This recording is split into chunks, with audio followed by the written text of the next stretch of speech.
Welcome to the Deep Dive. Emerald City Hockey's Seattle Kraken podcast. Hey everybody, how's it going? Welcome back to the Deep Dive, Emerald City Hockey's Seattle Kraken podcast, presented by the wonderful Queen Anne Beer Hall. RJ, as we start off this episode 75 for us, so that's a nice little milestone here on February 13th, I have but one question for you. How's the Super Bowl hangover? It's going fine. I had a good time watching the Super Bowl. My girlfriend actually won the Super Bowl pick contest we do with my family. So first win for her. Really proud of her. It came down to the tiebreaker of Patrick Mahomes rushing yards. So the most important stat of the whole game. Controversial finish too. Like this brings up one of my fantasy football pet peeves of taking a knee, it counts as negative rushing yards. I have lost a game because of that in the past, so I feel very impassioned by it. Good to hear it. It was quiet Super Bowl for my family just because it happened to fall on my sister's birthday, so we had a fun time celebrating. One more time, happy birthday, sis. But we're not here to talk about the Super Bowl. We're here to talk about the Seattle Kraken. And the first Kraken-based question I have for you, RJ, is I think this might be the worst kind of week in review we've had to do for this Seattle Kraken squad this season. Looking at the schedule, I think you're correct about that. The way that this times out. Yes, they've had 3-game losing streaks before. And I'd say, maybe there's a worse 4-game stretch. And you're talking about the very beginning of the season. You've got that Vegas, Carolina, and St. Louis losses in there. But that was split up. You only had 2 of those before the next deep dive. So I do think this is probably the worst deep dive week in review that we have had this season. Yeah, and I mean, just looking back at it, it's pretty rough. So Kraken had 4 games. Normally, there's 4 games to talk about, we've got lots of things to bring up. But really, for this 4-game stretch, it was just like, what went wrong? We're going to talk about it later, like the ideas of hitting the panic button and what about it all are we worried about? But it was brutal coming off that kind of bye week right into the All-Star break. I mean, this team, it was really bad. Figure you throw out that first game against the Islanders, that kind of 4-0 loss, just, okay, that's your first game back. But, the Devils game went a little better. Then you had that rough Rangers performance. And yes, you finally pick up 2 points against the Flyers. But even that game, I don't think any of us walked out feeling like fantastic about it. Like, it wasn't like, oh, wow, all the problems are solved, we're back. No, it was more of a relief just to get 2 points, out of that stretch to kind of win ugly. And, that is what good teams do sometimes. But it was not a convincing win at all against what was clearly an inferior Philadelphia Flyers team. I mean, that's not a good hockey team. It's really not. There was a tweet I saw, because there was at one point the graphic came up of, I think it was the Kraken power play against the Flyers PK, and they were both 31st in the league, and it was like when a stoppable object meets a movable force. I was like, yeah, what'll happen? I know, it's a good question. So yeah, it's a rough week. I don't think we're going to go game by game. We did learn a couple things this week, and like I said, before we talk like panic button stuff, what really worries us and what we think the Kraken could do to potentially fix it, got to talk about the goaltending situation, because this was something we had talked about going into the break. What might the goaltending situation look like coming out of the break, as far as, do you maybe start giving Philipp Grubauer more starts, making him kind of appear more the starter after Martin Jones has really held on to that title through most of this season? And you know what? That Sunday game against the Flyers, it gave us our answer. Yes, it felt like a changing of the guard in net, and it's something we were looking ahead at after the back-to-backs against New Jersey and the New York Rangers. That Philly game is one that you can play either goalie in. It's not a matter of rest. Generally, you're going to play your starter in that game.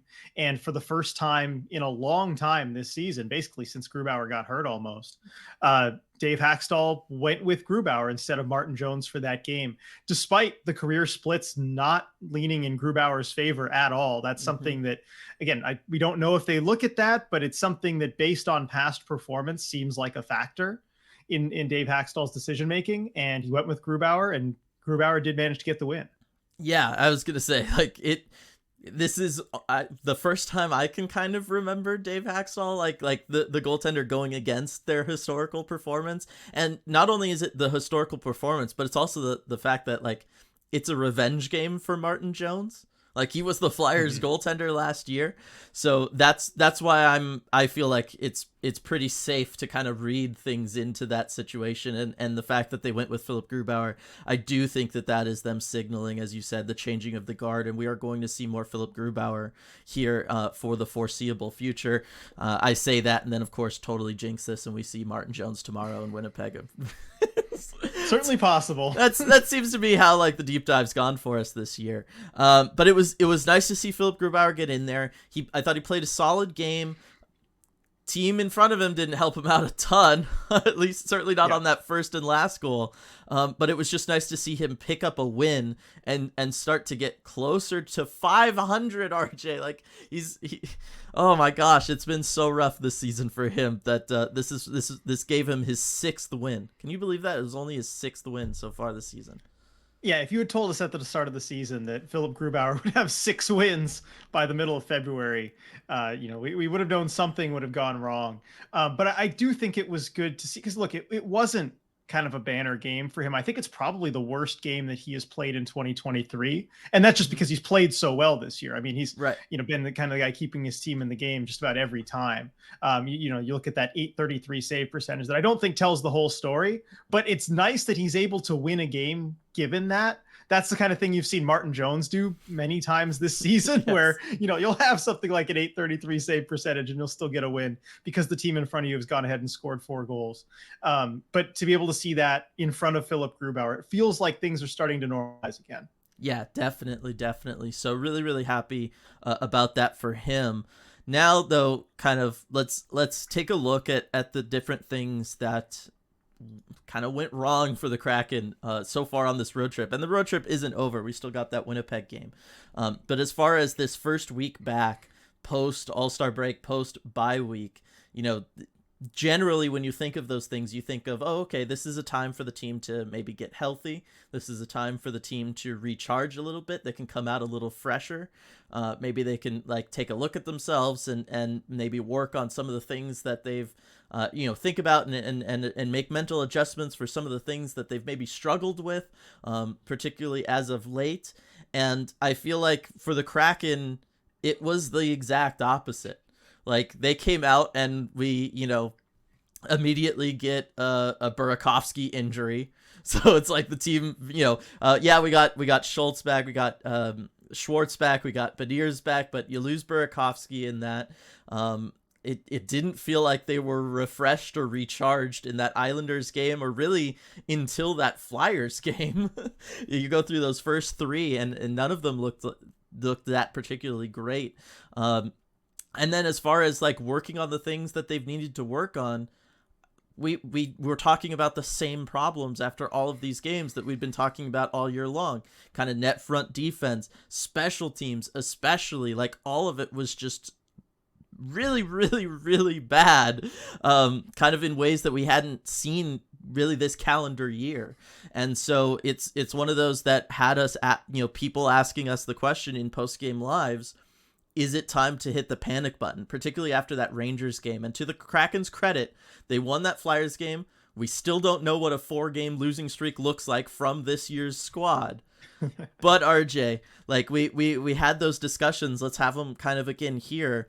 What seems like the appropriate time and place for this Kraken team to be looking at something like hitting a panic button? I think you have to look at, especially once they come home and get some practice time in.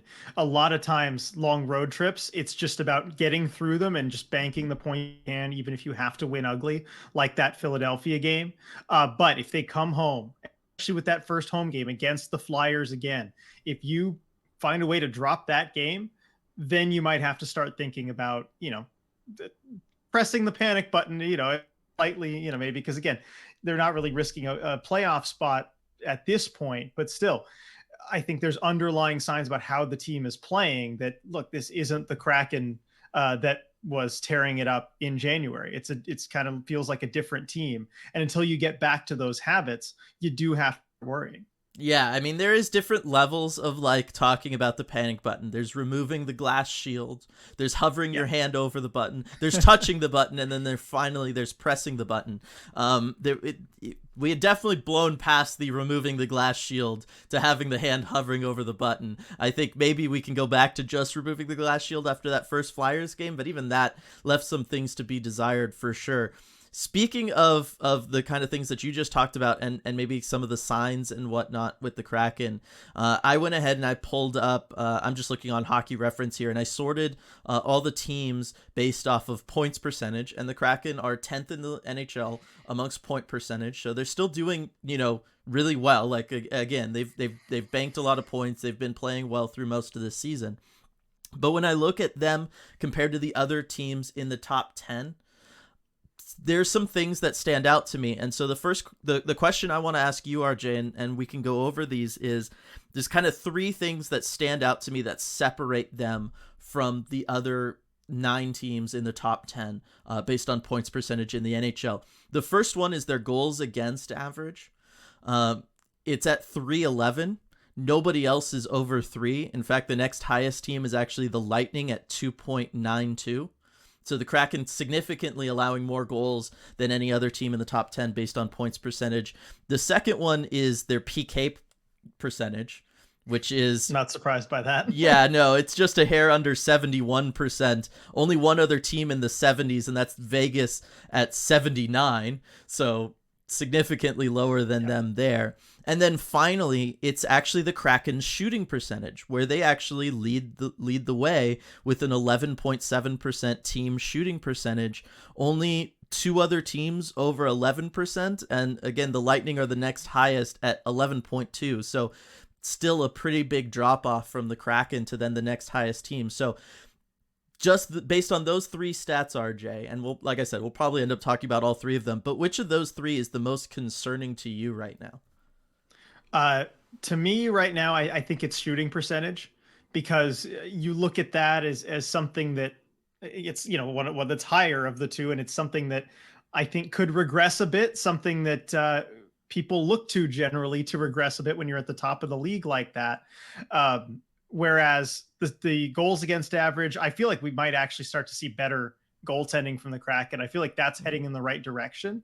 And the PK, I just don't think it can get any worse. It's it's not great right now, but I don't know that it can get a whole lot worse. And there have been some signs of them turning around, at least temporarily. They had that streak of 18 straight PKs before it all kind of went bad again. So I'm not as worried about that. But yeah, the shooting percentage is what worries me, just because this is a team that we've said actually for over a month now has the potential to just kind of go cold for a little bit, and we've seen bits of that over this road trip. Yeah, it's definitely, when we look at games like, well, the first 2 games combined, they had 1 goal. Like that, I can't really remember a stretch like that happening to this team in quite a while. Yeah, they pick up 4 against Philly. They managed to get 3 in that Rangers game, so things maybe are getting a little bit better there. But this has been something that has worried both you and I for a little while now. And when I look at the Kraken's top goal scorers, obviously leading the way, you've got Jared McCann with his 24 goals on the year, shooting a 22.4%. That is very, very, very high.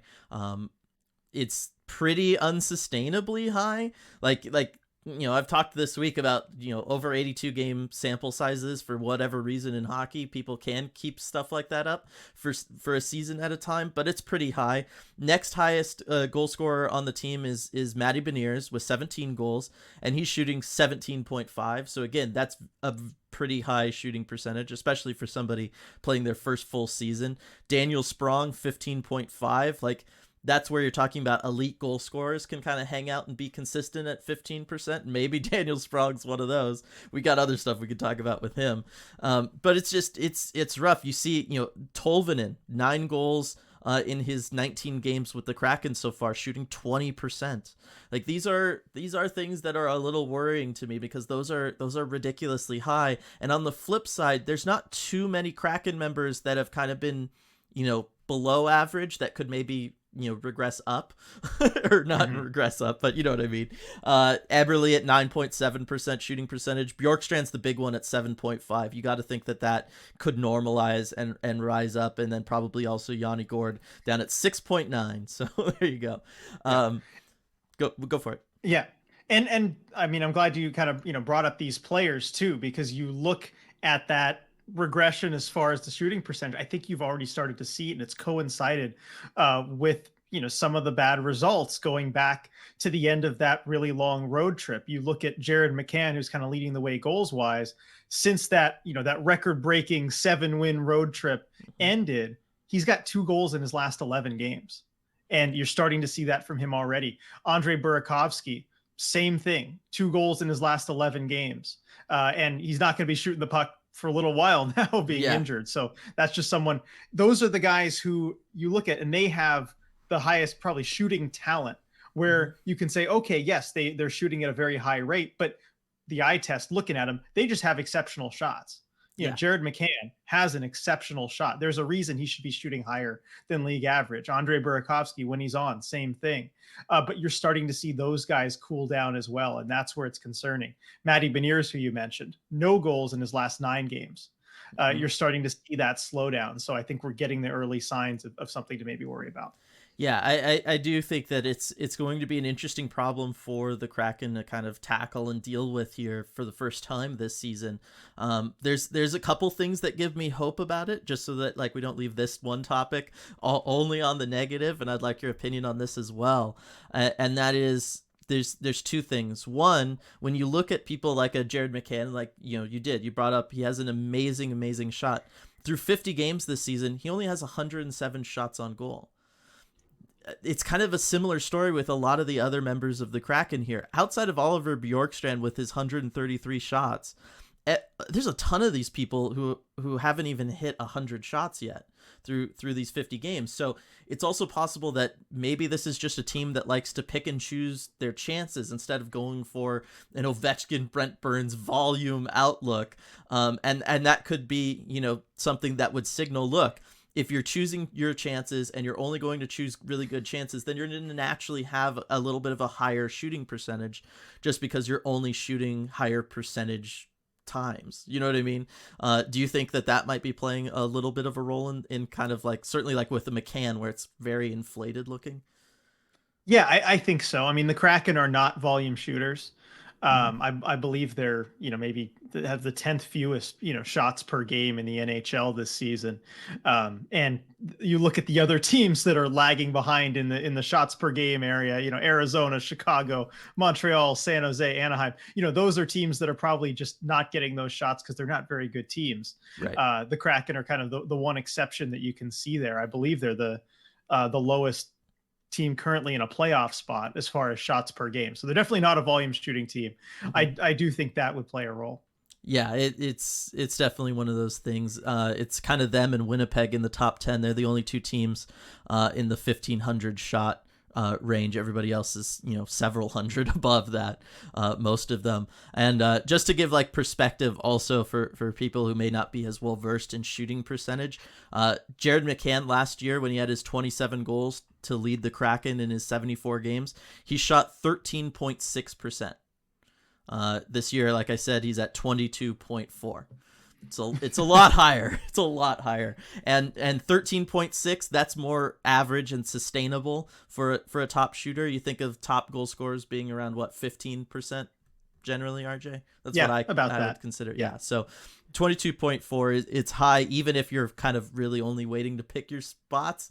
It's still pretty high in the case of Jared McCann. The other thing that I want to bring up is one of the things that differentiates the Kraken, who are actually 6th in the league in goals for, is the fact that they have such insane depth. They're not relying on 1 or 2 players to kind of carry the load goal-wise by scoring 30 goals, by getting 500 shots or whatever, some insane number of volume shooting. You look at the Kraken and they have, Tanev picked up his 10th goal the other day, so they have 10 guys with 10 goals for their team. You could if you count what he did in Nashville, Tolvanen's at 11, but even still, he's got 9 in his 19 games or whatever for the Kraken here. Vince Dunn is at 9. that's a level of depth that we're not really used to seeing, and it's not really matched by some of those other teams in the top 10 here. So do you think that that kind of depth of, the thing that you would worry about with a high shooting percentage team is, hey, if you get, kind of regression from your top guys, you're not going to be able to score enough to sustain. But if this team is already relying on depth of scoring, and look, on any given night, we just have somebody who will step up, do you then think that it's not necessarily as scary or as worrying for a team like the Seattle Kraken? Yes. And I just think it's a flat out yes. You look at teams that are really reliant on their top scorers, and when they go cold, things get very bad. But all season, you've consistently seen somebody step up for the Kraken. In that Philly game, it was Jaden Schwartz getting a couple. He'd only had one 5-on-5 goal up to that point all season, as we had talked about. And somebody stepping up. I mean, the Rangers, you get Brandon Tanev stepping up with a goal. You have people that always seem to that seem to get on the scoreboard where it matters. And yeah, the depth scoring is huge. It's rare that that's going to dry up at the same time as the top six scoring, so completely. And that's why you've seen the Kraken score so many goals this season and rarely have games where they're just not scoring at all. Yeah, and it's one of those things that, like, come playoff time, that's often how we see things go. Like, how many playoff series have we watched, RJ, where one of the key pivotal games, just kind of somebody that you wouldn't expect steps up and is the difference maker that one night, but that can kind of trigger a whole series. You know what I mean? Like, it's something that happens. Yeah, definitely. I mean, I think of some of the most famous, games and everything. The first cup final I ever watched, Ruslan Fedotenko stepped up and scored a couple goals, in the winning game. Like, that's just how it works. I know there was a Penguin. Was it Craig Adams? Somebody, had a couple goals at a pivotal game. Like, it always seems to happen. It's a depth player that just has a game. I was gonna say Max Talbot, Game 7. That's Two what Max goals. Talbot. Yep. That's who I was. Yep. That's who it was. Yep. Yeah. So it's one of those things that you never know when you're going to need it, and so having guys that can kind of prove that they can do it throughout the season, it's something that you want. But yeah, if you look at the Kraken compared to the other kind of top teams in the league, you'll notice a lot of other teams, they'll have multiple 20-goal scorers, but not as many 10-goal scorers. Kraken kind of taking a different approach. It's going to be interesting come playoff time. Let's go ahead, though, and talk about those other two stats that I brought up. You mentioned, and we already talked about the goaltending, so we could probably start here. The goals against average probably going to work its way down. And I do agree with you. I think the odds of them staying at over 3 really seems a little high given how well the Kraken have worked on doing some of this. I wonder if partly that's just connected to the PK situation. Like, if you just up the PK to make it league average, if that number doesn't drop a ton, because those are a lot of goals that you've been giving up. But it's one of those that I feel like if Hackstall dedicates himself to riding the hot hand and really sticks with that and is kind of unafraid to just see the momentum swings and make that change, then yes, I think the Kraken can put themselves into a place where even if that goals for starts to drop because the shooting percentage starts to drop, as long as the goals against drops with it, you're fine. You're staying in the kind of the same situation that you've been in all year long.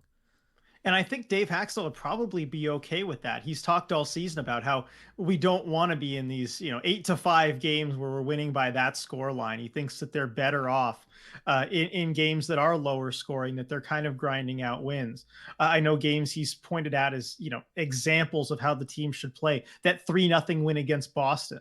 That was, probably the most banner game that they've had all season. And that's how he wants them to play. I think of the, what was the game earlier against the Washington Capitals, that 3-2 overtime win with Beniers getting the winner there, with how they played against a Capitals team that will just grind you down and winning a low scoring game like that. Those are the kind of games that Hackstall wants this team to play. And that when they get too loose, when they get into these, like we saw against the Rangers, 6-3 type of games, it generally doesn't work out for them. Right. And there's an interesting kind of potential parallel for the Kraken out there as I look at these other teams towards the top of the standings. And the team that stands out to me is actually the Carolina Hurricanes.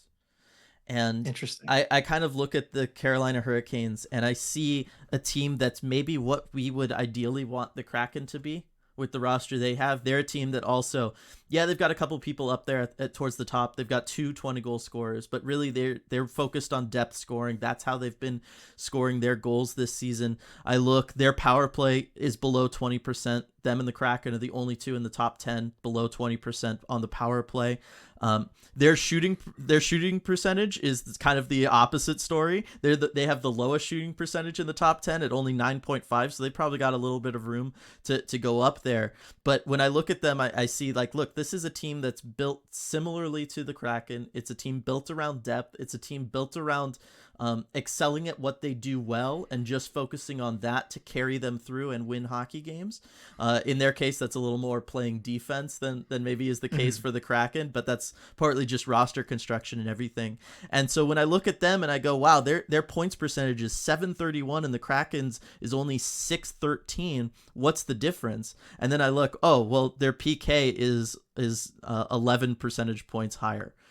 And I think, Yeah. and that's basically it. I really think that it's that important, and it's been something that's been holding the Kraken back that much. I mean, when you're talking about, I mean, do you have the numbers up there? How many goals does that amount to? It's 11 percentage points higher, but you should see a difference in how many power play goals they've allowed. If you have it, yeah, I have that. They have Carolina has allowed 33 power play goals against. The Kraken have allowed 46. So you're talking about 13 extra goals over the course of the season. Think of how many 1-goal Kraken losses they've had this year.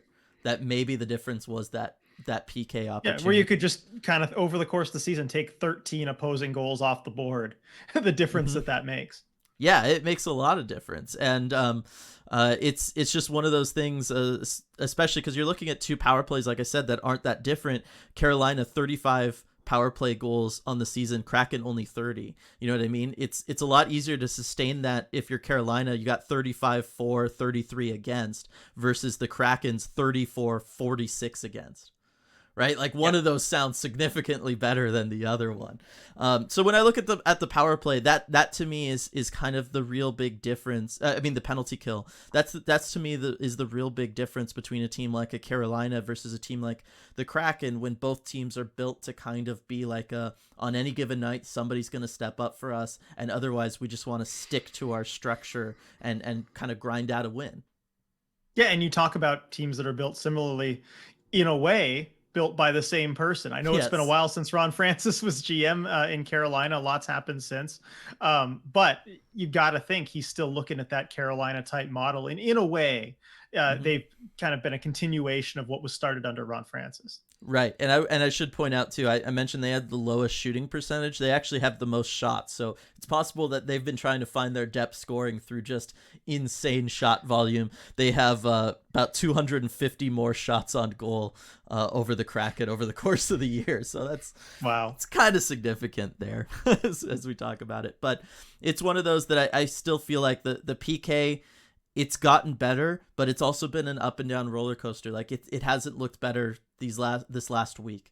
It was still very much something that did the Kraken in, whether it was the difference maker in maybe a game like the New Jersey game, you could argue, because of those 2 power play goals that you allow New Jersey to get, or as a contributing factor to the 6-3 loss to the Rangers, where you kind of allow the Rangers to get going early on and you dig yourself a hole that even once your offense started to heat up and you were able to start shutting them down, you just weren't able to get out of it because you dug yourself such a big hole early on, or you were stopping your own momentum by then taking a penalty and giving up a power play goal, and it kind of kills all that progress you've been making. And so I know we've been talking about the power play. I honestly, RJ, the power play to me is a problem that is not going to be fixable mid-year.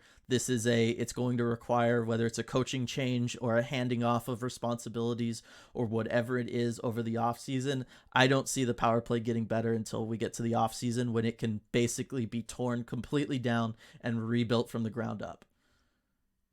I suppose so. I still feel like there's certain things you can do. I mean, just integrating 1 or 2 more different looks into a power play mid-season. You saw they did this with the Tolvanen one-timer when they brought him on, add him to the power play unit. They've moved Daniel Sprong around, at times to try and open up that one-timer.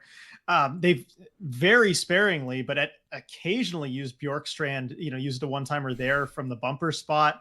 I think these things are doable. It shouldn't take that many practices and reps to get those going. Just to add one or two more looks. I think you probably do want to overall rebuild it when you can and integrate a different whole look to the power play. But you look at the Schwartz's second goal in the Philadelphia game, where you kind of do the pass across, find that soft spot in the slot, like a low to high type of play. And I know somebody had commented to us on Twitter. I'm sorry, I don't remember exactly who it was. Like that's the set play on the power play they should be running or looking for.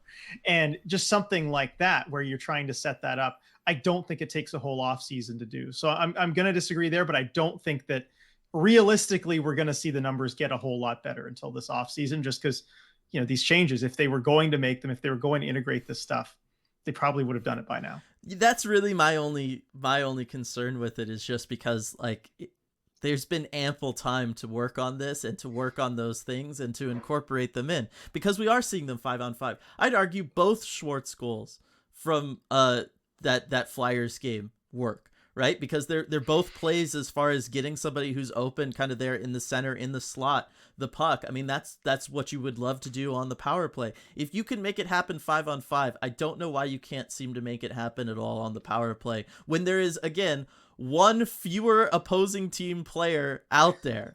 Like, that's the whole point of the power play. I don't understand why it's so brutal for the Kraken, why it's so difficult for them. And yes, I agree. It's stuff that in theory you should be able to do mid-season and to work on that stuff and get it going. But because we've seen the Kraken kind of fail time and time again to make those adjustments and to kind of do that, I just don't have faith in it, unfortunately. Yeah, that's understandable. Yeah, I know. And again, I'm not trying to be like a downer during any of this, but like we said, this is arguably the worst the Kraken have looked all season when we've done a deep dive. So if you're worried that we're being a little too pessimistic this week, just know that this is kind of the only week that in which it might be justified all season. Kraken are still in really good shape. I still feel for them. Like I said, they're still top 10 in the league in points percentage. That's not a bad place to be by a long stretch. I just want to look at what they can do to kind of shore some things up before we hit the playoff time. And one of those things that they can look at still, RJ, because we're still about 2 weeks out from the trade deadline, is by making moves. And obviously we spent last week's deep dive talking a lot about the trade deadline, fielding the amazing viewer call-ins that we had, talking about players that people wanted to bring up and what the Kraken should do. This week we've got a couple ideas and maybe even a whole philosophy I can throw out there and get your opinion on. But let's start with somebody we didn't talk about last week during that trade deadline discussion, but that has been brought up by you and by some other listeners and stuff, and that's Ryan O'Reilly as a potential fit for the Seattle Kraken, somebody who could come in, and we talked about Jonathan Toews last week, we talked about Bo Horvat before that, but somebody who could come in, win some faceoffs for you, kind of add a little bit of center depth for you, be a nice veteran presence, somebody who's been there, done that before. Why don't you go ahead and make the case to everybody for Ryan O'Reilly, somebody who has all those attributes but might not cost as much? Will do. And as you probably remember, I took the don't do it side in the Bo Horvat trade debate that we had. And I stand by that, you probably don't need a center as much as you needed maybe a depth defenseman, like with the Jacob Megna ad. But now that you already have that under your belt, I think you start to look at areas you can improve. And I don't think you need a superstar center, but like you mentioned, you need somebody who can come on and take key faceoffs. And this is something that has really, it's been noticeable over this last skid. Whereas when the Kraken were winning, it was kind of easier to brush that aside and, okay, well, they lost this key draw here and here, but they're still winning games. And I think Ryan O'Reilly is the perfect fit for what the Kraken need, and especially any team really gearing up for a playoff run. I think he'd be a great ad. So we'll start with the Blues, and I wasn't sure whether he'd be available or not. I mean, we still don't know for sure, but Mm-hmm. the Blues, it seems like with the Tarasenko trade, they've kind of thrown the towel in on this season. They're looking to kind of reload for next year. And O'Reilly is on an expiring deal. He's an unrestricted free agent at the end of this season, 7.5 million cap hit just for the remainder of this year. And the Blues probably would be looking to move him if he's agreeable to a trade. It's something where you'd probably want to do right by the player, Mm-hmm. given how much that he's done for them. He's their captain. It's something you want to treat delicately. But Ryan O'Reilly, he can take faceoffs. He is an excellent, defensive center. I mean, you look at his faceoff percentage just season by season over his career. I was just gonna say, I was gonna ask you, guess the last time he was below 50%, but you probably got it before you. But for everybody listening, it was when he was an 18-year-old rookie in Colorado. That's the only season he's ever been below 50%. Yeah, he is a face-off monster. I mean, this is something he's demonstrated, over the course of his entire career. And it's just something he's consistently been good at. Even this season in a down year, 54% on the faceoffs, he's still been good there.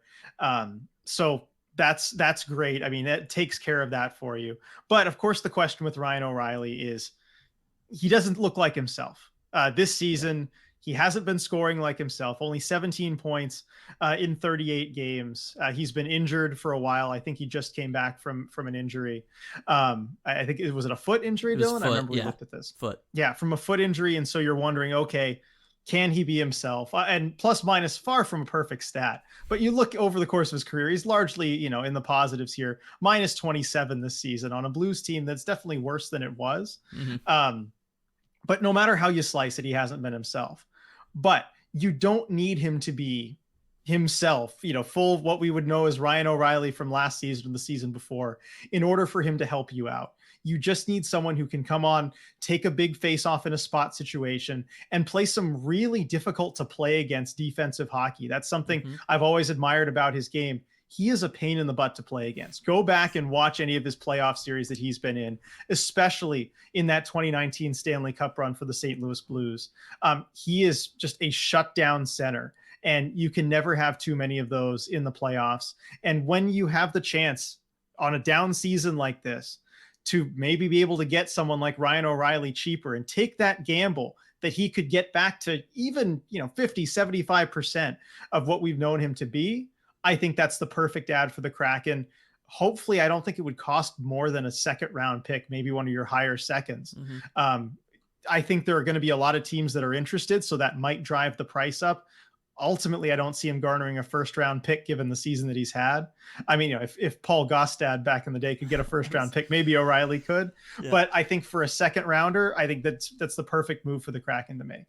Absolutely agree. I'm on board with this 100%. Like you said, the Kraken in this week made it very, very clear. And this is part of their special team struggle, especially with the PK. You don't have somebody that you can send out there and believe is going to win a faceoff. That was something that became very clear to, I think, all of us during these post games and everything, is just that we don't ever feel confident going into a situation late in a game, especially on like a special teams draw, that we can win it and that we can make anything happen with it. And so I would argue, Ryan O'Reilly, not just for the key faceoffs 5-on-5, he's excellent PKer. So you can have him out there on the PK taking those faceoffs. Stick him on the power play. Have him take your faceoffs on the power play and then just go park net front. He knows what to do there. Kraken aren't utilizing the net front player really at all anyway, so you might as well stick anybody there if he's going to win you the faceoff to maintain possession of the puck right away so you don't have to deal with your terrible zone entries. It's again worth it for you. So yeah, I think Ryan O'Reilly, you worry about why is it a down year? It seems a little early for him to have fallen off this much of a cliff just because of age.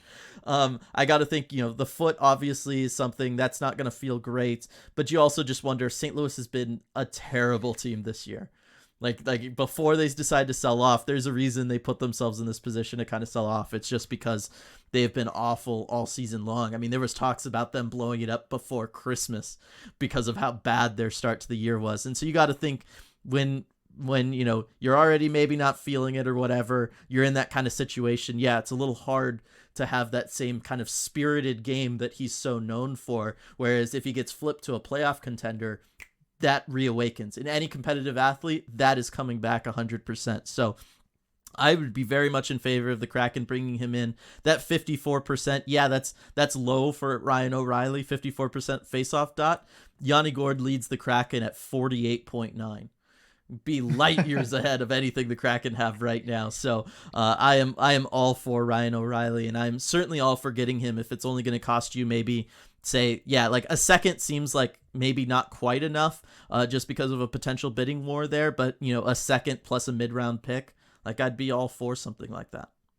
Yeah, I can't think of a better way to spend that level of draft capital. And again, you're trying to catch lightning in a bottle here. The Pacific is wide open.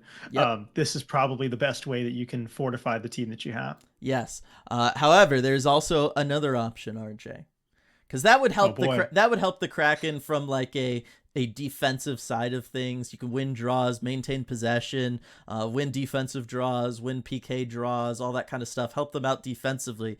That's obviously one school of hockey thought, but there is another. That is the school of just outscore all your problems. Okay? And so another player that people have talked about with the Seattle Kraken, maybe they should be interested in just because he's been floated out there, but maybe nothing much has really happened around this name. And that is, of course, Timo Meier of the San Jose Sharks. Okay, who is having a pretty good year, as he does most of the time. I mean, this is just a player who scores a lot of goals. That's the bottom line. That's his game. That's what his game is probably going to stay as once he potentially leaves the Sharks here. You look at him, 30 goals in the 54 games he's played this season at a sustainable 12.4 shooting percentage, let me say, too, just because we talked about that so much earlier.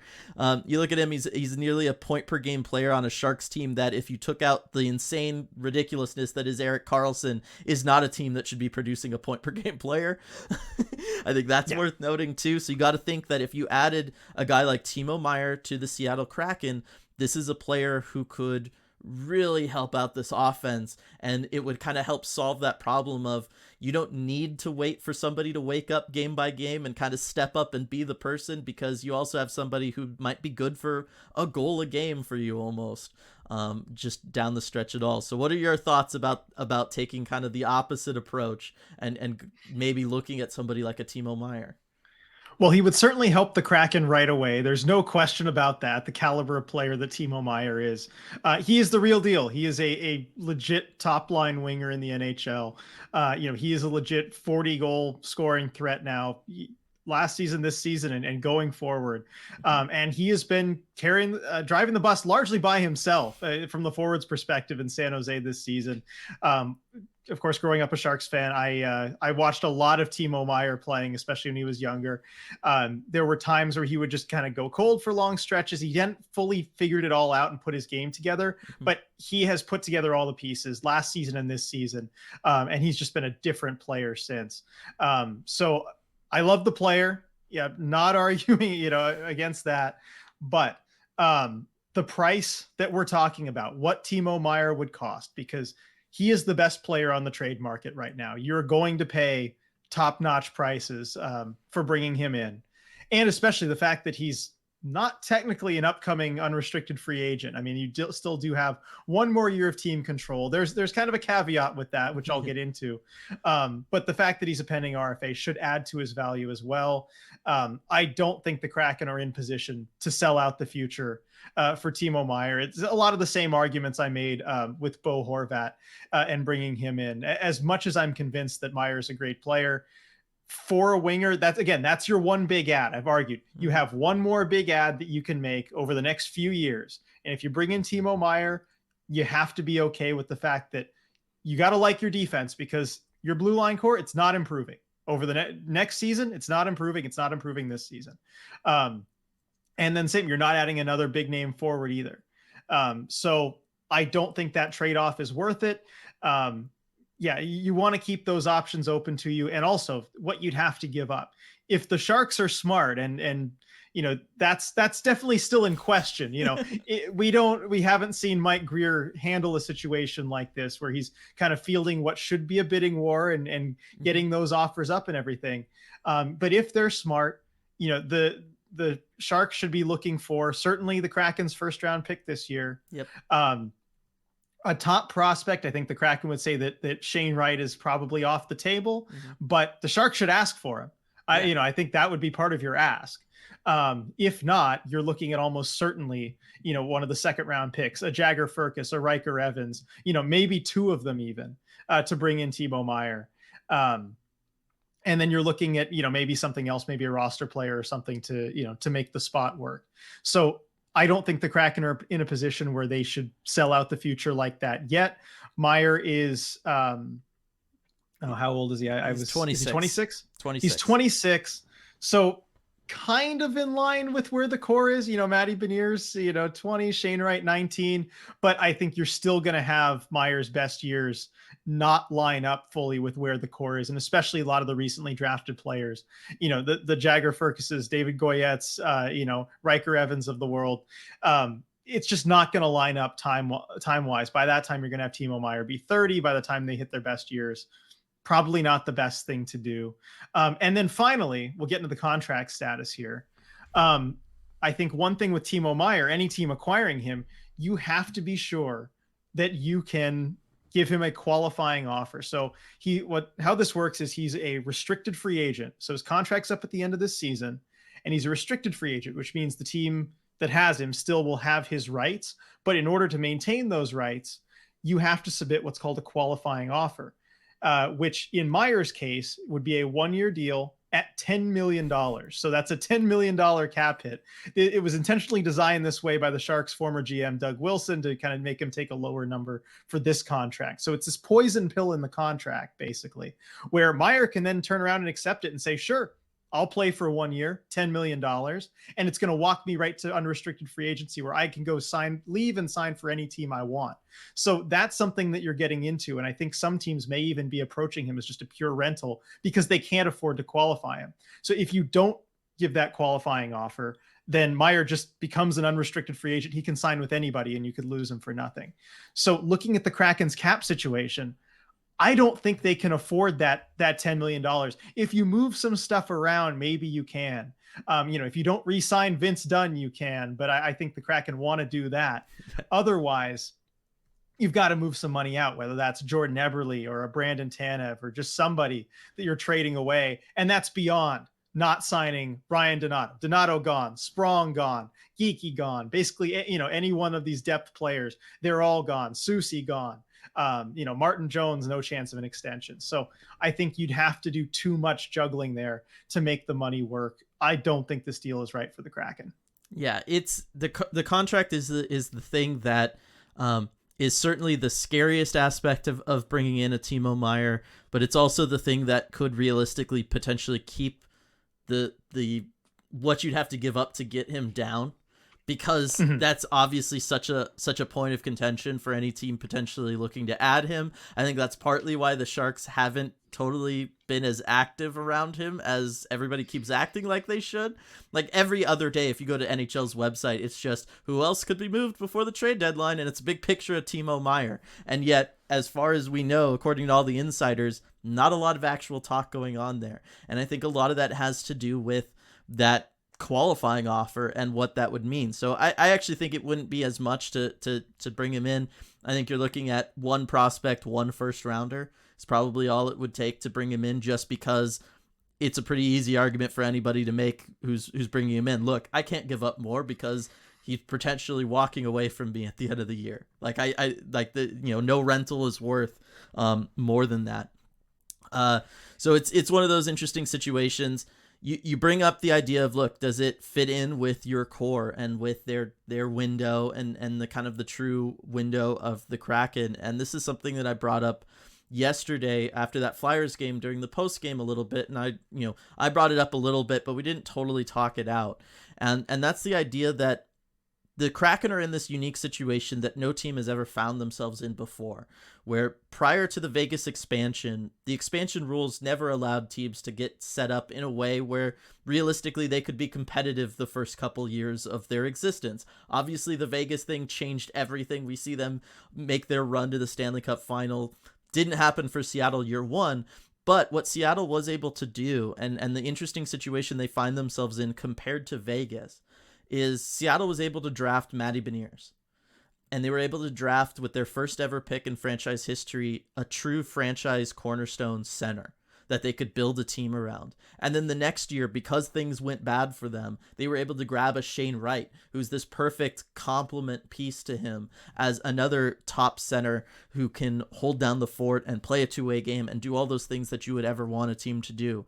And so only 2 drafts into their existence, they already had the two most valuable things a team could ever ask for.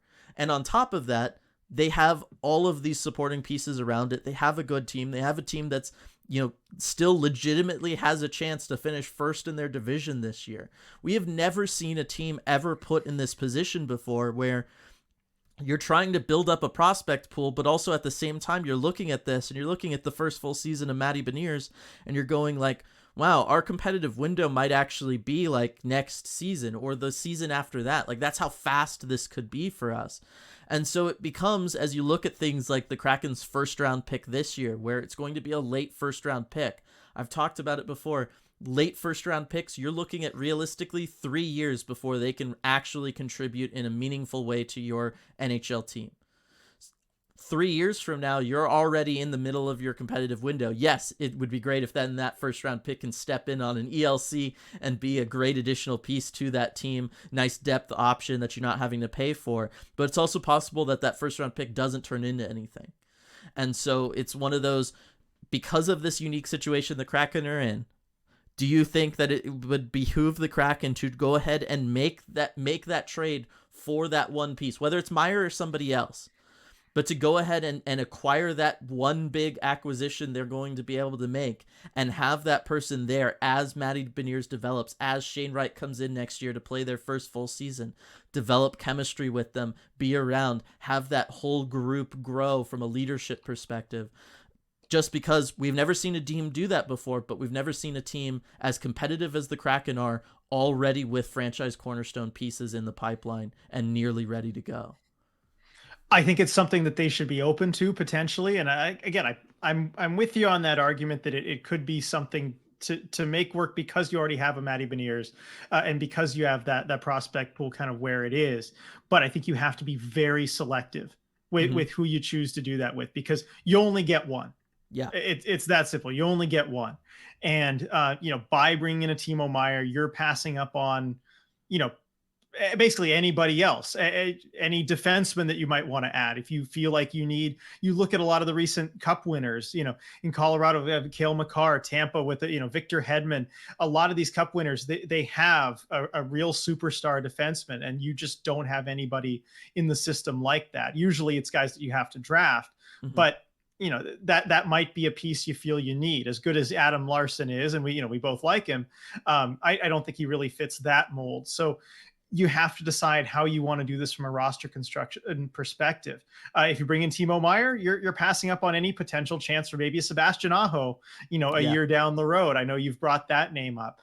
There are other opportunities that come up that all of a sudden are no longer in play for you. I guess my final word on Meier is, if it's a price where you feel like it's not the worst thing in the world if he happens to just be a rental because you're not sure you can get a deal done with him longer term. Like, heck, if the Kraken were, if they'd won these past 4 games, all of them, and they're, top of the Pacific, and you're looking like, okay, we're gearing up for maybe a long playoff run here. And you give up maybe a first and a second for Meier because it's a discount price, and, the bidding war hasn't materialized the way the Sharks want. And hey, even if he walks, then you've basically just made an average, cup contender, go for it deadline deal. Then I think you got to be okay with that. But if it's anything beyond that, if it is really the bidding war that it seems like it should be, if the Sharks are, competent with this, then I think the Kraken should be out. But it's all about value shopping, bargain shopping. And if it falls into your lap, then I wouldn't have a problem with it. Yeah, I'm with you on several of those points.